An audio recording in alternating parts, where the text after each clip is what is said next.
एक गांव था जहां इंसानियत से ज्यादा दौलत को तवज्जो दी जाती थी। एक तरफ थी राजू की पुरानी झोंपड़ी और दूसरी तरफ रमेश की आलीशान कोठी।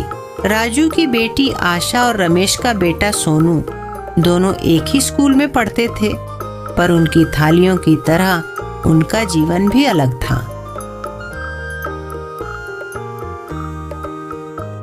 पापा, आज स्कूल में सोनू अपनी चमचमाती थाली में बर्गर लाया था। मेरी सादी रोटी को देखकर सब हंस रहे थे। बेटी, हमारी थाली सादी जरूर है, पर इसमें प्यार और मेहनत की पौष्टिकता है। कल मैं तुम्हें गाजर का हलवा बना दूंगा। अरे राजू, ये गरीबी की बातें अपनी बेटी को क्यों सिखाते हो? हमारे घर का नौकर भी तुमसे अच्छी थाली में खाता है। हाँ राजू, मेहनत ऐसी करो कि तुम भी मेरे जैसे सोने के बर्तन खरीद पाओ, वरना गरीबी की थाली ही तुम्हारा नसीब होगी। रमेश भाई, थाली कैसी भी हो, अगर पेट भरकर संतुष्टि मिले तो वह सोने से ज्यादा कीमती है। राजू की ये बातें रमेश के घमंड को और बढ़ा देती थीं। उसे लगता था कि राजू केवल अपनी गरीबी छुपा रहा है।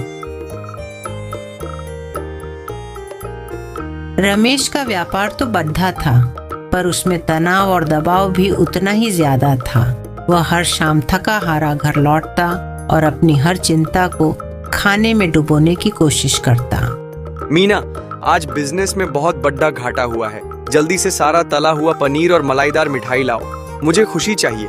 पर इतना तला भुना, आपकी सेहत? मेरी सेहत की चिंता मत करो। यह पैसा क्या करेगा अगर मैं इससे अपनी मनपसंद चीजें न खा सकूं? मेरी थाली में सब कुछ होना चाहिए। लाओ। रमेश अपनी थाली को खुशी का प्रतीक मानता था। वह हर बार जरूरत से ज्यादा खाता, इस उम्मीद में कि उसका पेट तो भर जाएगा, पर मन की चिंता नहीं भरती थी। एक दिन देर रात रमेश के शरीर ने हार मान ली। पेट में भयंकर दर्द हुआ और उल्टी के साथ उसे अस्पताल ले जाना पड़ा। डॉक्टर साहब, प्लीज इन्हें बचा लीजिए। बहुत देर हो गई मीना जी। ज्यादा वसा वाला खाना और अनियमित जीवन शैली ने उनके पाचन तंत्र को पूरी तरह खराब कर दिया है। ये अब मुश्किल से 1 ग्राम भी वसा, फैट पचा नहीं सकते। मैं सब कुछ छोड़ देश दूंगा, पर मुझे बचा लीजिए। आपको केवल उबली हुई पतली दाल और बिना तेल की रोटी खानी होगी, वो भी अगले 1 महीने तक। कोई मिठाई, कोई पनीर, कोई तली हुई चीज नहीं। 1 महीना?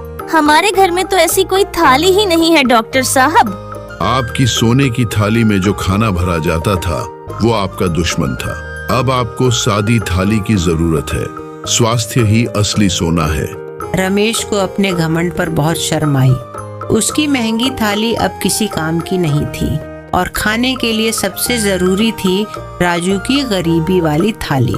अस्पताल से लौटने के बाद रमेश को अपनी जरूरत का सामान लेने बाजार जाना पड़ा।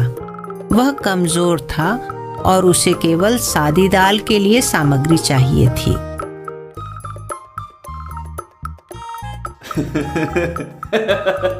अरे रमेश सेठ जी, क्या हाल बना लिया है आपने? पनीर क्यों नहीं खरीद रहे? क्या कोई घाटा हो गया? नहीं, बस सेहत ठीक नहीं है। सिर्फ सादी दाल बनाने का सामान दे दो।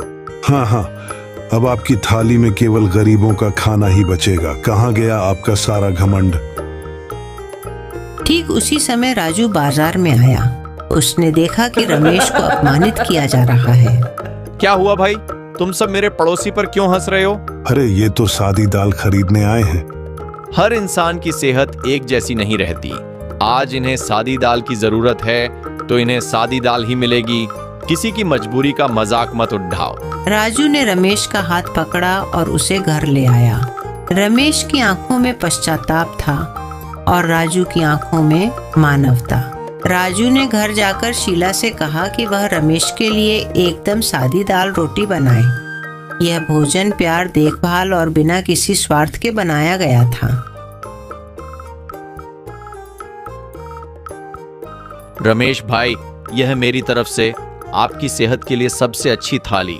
वाह, इस सादी दाल में इतना अद्भुत स्वाद है। यह मेरे महंगे पनीर से 1000 गुना बेहतर है।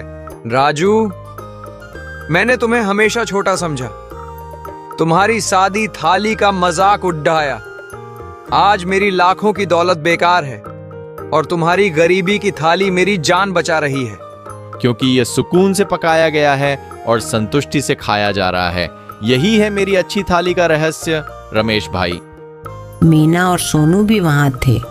उन्होंने पहली बार रमेश को सादे भोजन में इतना खुश देखा। उन्हें समझ आ गया कि सच्चा सुख कहाँ है। कुछ हफ्तों बाद रमेश पूरी तरह ठीक हो गया। उसने अपनी सारी चमकदार थालियां हटा दी और अपनी पत्नी से सादा भोजन बनाना सीखने को कहा।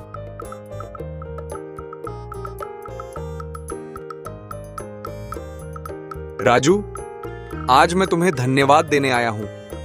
तुमने मुझे सिर्फ खाना नहीं दिया, बल्कि जीने का सही तरीका सिखाया।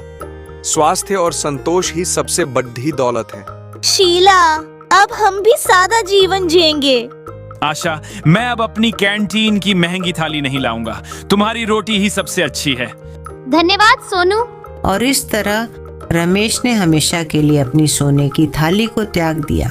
उसने जान लिया कि गरीब की अच्छी थाली का असली मतलब सादा भोजन, अच्छा स्वास्थ्य और संतोष से भरी जिंदगी है।